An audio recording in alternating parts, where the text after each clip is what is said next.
And this is the typical cell for men. So quite a very small cell, because a cell is 2 meters 60 by 2 meters 60. But inside, usually they put 15 to 20 men. And they were sitting down all along the wall, back against the wall, shackles in the neck, in the arms. And they pricked them once a day. It was just in order to permit them to go outside, to release themselves. But also, most of the time, they lived inside, in so bad sanitation conditions, that the first plague epidemic that ravaged the entire island of Goree in 1779 took place from a house like this, because there are something like 28 slave houses in this small island.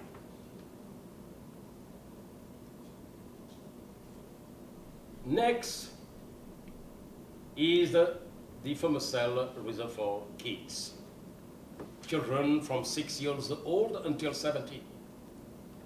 Also a very small cell with this corridor leading to the bottom. And the children usually are laid down on the floor like fishes on sardine boxes. And we have noticed that inside corresponds to the highest death rate.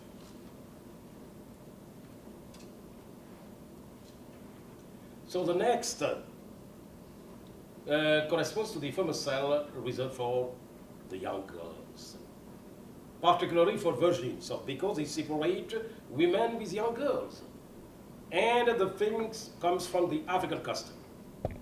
During the slave trade, they reserved specifically standing races for virgin girls. But also virgin girls, finally, were more privileged than the other slaves, because they were very expensive. And for example, they don't have to go outside to relieve themselves. So that's why, so in the front of the door, one can see today a big stone will show the former place reserved for the toilet. But also for that time, it was a kind of privilege. And the next corresponds to the former cell reserved for temporarily unfit, just for men under 60 kg. And 60 kg corresponds to the minimum weight required for a man. That is why, for most of them who don't reach 60 kg, usually they put them inside the cell in order to feed them like geese. And they feed them with a kind of beans, so-called particularly in Senegal, niébé. But after 3 months, and 3 months corresponds to the duration of the stay for slaves, just because it was a time taken by boats to come from Europe to Senegal. If they don't reach 60 kg, they didn't go to America. So they sold them locally in auction, and they stayed in Goree Island as domestic slaves, or in Saint-Louis of Senegal. And Saint-Louis was a former capital of Senegal, located on the northern part of the country.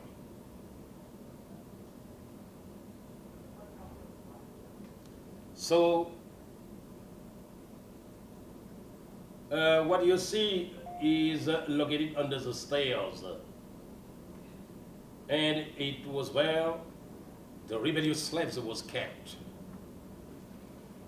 And also they don't take care about how the number of slaves that they could put inside at the same time. The problem for the guards was exactly how to shut the door after the captives. Because they considered captives not as human beings, but as a simple merchandise. And it's the door of no return. So if you look at the picture, so the big hope is that the door of no return corresponds to the liberties. But for the slaves, it was a starting point of the voyage without return. Because after the door, and when you go through the corridor, before going out the door of no return, So this is exactly what you can see. And the two cells correspond to the waiting room for the slaves. It was where the slaves was kept before the departure. But now the door of no return. Why the door of no return? It was just of because when a slave step out from this door, for the slave it seems bye-bye Africa. Because after the door was a kind of wooden bridge. And usually they use a wooden bridge just in order to catch small canoes from the bridge because the rocks, you see. To go to the big ships was far away. But also, the slaves, once they go, they change them from their uncles, two by two. And in the middle of the chain was attached a very big iron ball, about 10 kilograms, 300 grams. And that is why, when a slave attempts to escape by jumping, for example, he can go far away, because he died by diving, or beaten by the guards, or eaten by the sharks. Due to the people who were sick or agonizing were thrown into the sea.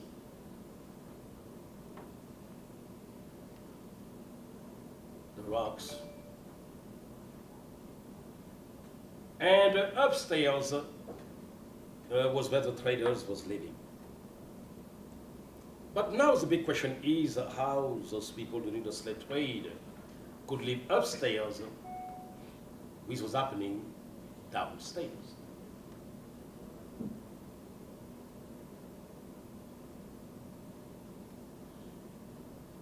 And you can see the difference between up and down. But also today the slave house is a place of reconciliation. And that's why we welcome visitors coming from everywhere in the world. Without separation is black and white. Because we don't see skin color. It's just a place of reconciliation, just in order to build together a new world. And also, we welcome children, just because in Senegal, the slave trade and slavery is a part of our school children curriculum. So that's why it is today an obligation for teachers to bring their kids to the house of slaves. So the problem is now how to welcome all the kids coming from everywhere in the country. It's a big challenge. So per day we welcome around 1,000 children at the same time. And we suppose also to welcome visitors coming from everywhere in the world. And also we welcome head of states in Senegal. So because they use usually the house of slaves and Goree Island to address their recommendation to the world. This is the President Obama. It was last year, June 27, and also the head of state of Senegal. So President Obama, the family, the First Lady, and Augustin Senghor, which is the mayor of Goree Island, and his wife. So Augustin Senghor is also the president of the Federation of Soccer of Senegal. A very young mayor. So also the slave house is a place of reconciliation among people, but the thing is to forgive, but not to forget. Never forget.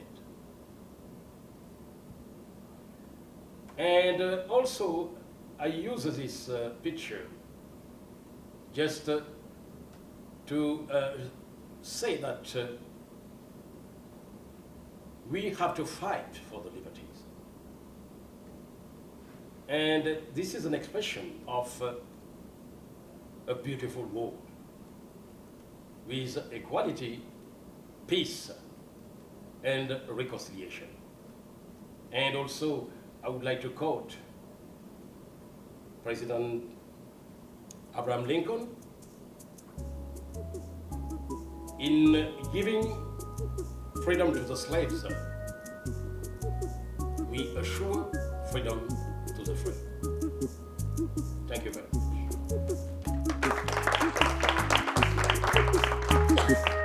much.